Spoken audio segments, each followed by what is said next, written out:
Namaskar. Welcome to Camp Shiksha. This particular question is from IIT Advanced 2015 paper and this question is from the section called Liquid Solution Chapter.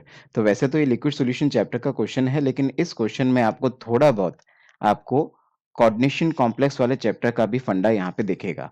बल्कि मैं तो ऐसा कहूँ कि अगर liquid solution कोई ऐसा बच्चा है जो स्टेप बाय स्टेप चैप्टर्स पढ़ रहा है और उसने अभी तक लिक्विड सॉल्यूशन चैप्टर पढ़ा है, कोऑर्डिनेशन केमिस्ट्री चैप्टर नहीं पढ़ा है, तो उससे ये क्वेश्चन सॉल्व नहीं होगा। क्यों? क्योंकि जब तक आपको ये कोऑर्डिनेशन कॉम्प्लेक्स वाली बात, ये वाली बातें ना पता हो कि यहाँ जो फंडेज यूज होने हैं वो आपको नहीं पता होंगे, तब तक आपसे ये क्वेश्चन सॉल्व नहीं होगा। तो इसलिए दोनों ही चैप्टर्स का एक रफ नॉलेज आपको होना चाहिए, तभी आप इसको सॉल्व कर पाओगे, अदरवाइज आप सॉल्व नहीं कर पाओगे।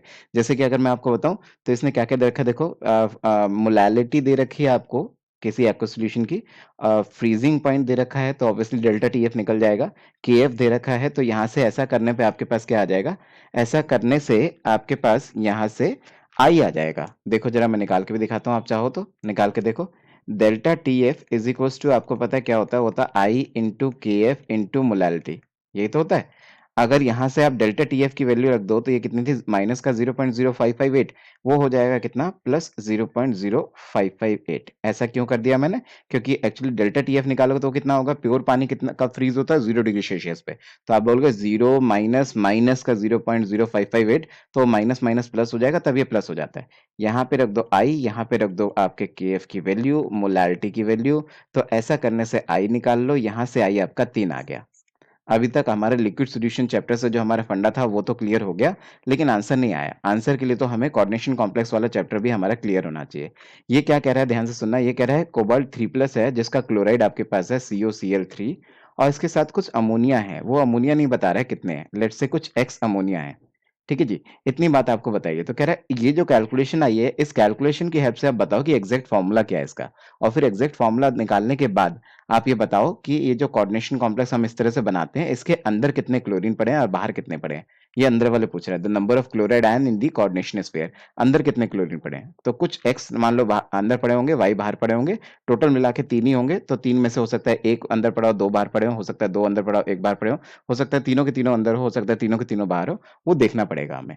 ठीक है जी। अच्छा, तो इसके लिए आपको क्लियर क्या होना चाहिए, आपको इतनी सी बात जरूर पता होना चाहिए कि आपके पास कोई कोऑर्डिनेशन स्फीयर है, वो जब एक्वा सॉल्यूशन में जाता है तो किस तरह से डिसोशिएट होता है। तो जैसे फॉर एग्जांपल मैं आपको एक एग्जांपल लेके बताऊं, K4 एफिशिएंसी से मान लो।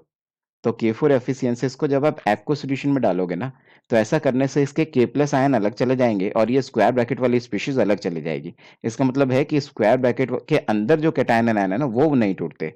Square bracket as it is आपका यहाँ पे आपको नजर आएगा। तो ये क्या, ये इतने पार्टिकल्स में टूट जाएगा। सिंस आपका K4 एफिशिएंसी कितने पार्टिकल में टूट गया, 4 K प्लस और एक ये स्फीयर, जिसकी वजह से इसको कोऑर्डिनेशन स्फीयर बोलते हैं। तो एक ये और 4 ये, मतलब कितने, 5 चीजों में टूट गया, तो इसका आई कितना आ रहा है, 5 आ रहा है। अब यहां से रिलेट करते हैं क्या, ये तो मैंने एग्जांपल दिया था, जस्ट ऐसे ही एक्स्ट्रा एग्जांपल दिया था। अब आते हैं अपने वापस इस क्वेश्चन पे और क्वेश्चन से इसको रिजेंबल करने की कोशिश करते हैं, इसको कनेक्ट करने की कोशिश करते हैं।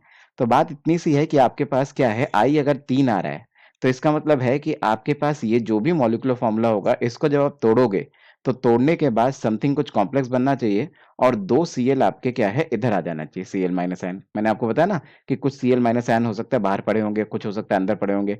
तो इसने क्या पता लग गया, यहाँ से ये पता लग गया कि अगर आई 3 आ रहा है, तो 2 Cl माइनस आयन बाहर होंगे और 1 Cl आपका अंदर होगा।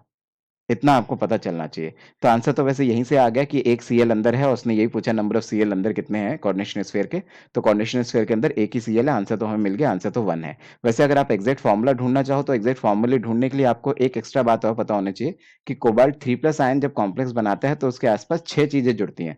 तो अगर आपको यहाँ पे देखना है तो एक तो यहाँ से Cl आ गया, और अमोनिया कितने होंगे, फिर 5 अमोनिया होंगे। इट मीन्स ये क्या है, ये एग्जैक्ट फॉर्मूला क्या होगा, यहाँ पे होंगे 5 अमोनिया, 1 Cl और 2 Cl बाहर पड़े होंगे। एग्जैक्ट फॉर्मूला क्या होगा, वो होगा CO NH3 Cl और यहाँ Cl2। इसको जब आपने एक्वा सॉल्यूशन में तो डाला ना, तो ये 2 Cl अलग चले जाएंगे और ये कोऑर्डिनेशन स्फीयर अलग चला जाएगा। आप चाहो तो इसके ऊपर चार्ज भी लगा लो, सिंस 2 Cl माइनस आयन जा रहे हैं तो ये 2+ होगा। ठीक है ना। तो ये आपका बन के आया। अब इसमें इसने पूछा नंबर अंदर कितने क्लोराइड्स पड़े हुए हैं, तो एक क्लोराइड पड़ा है, that's why the answer for this question must be 1.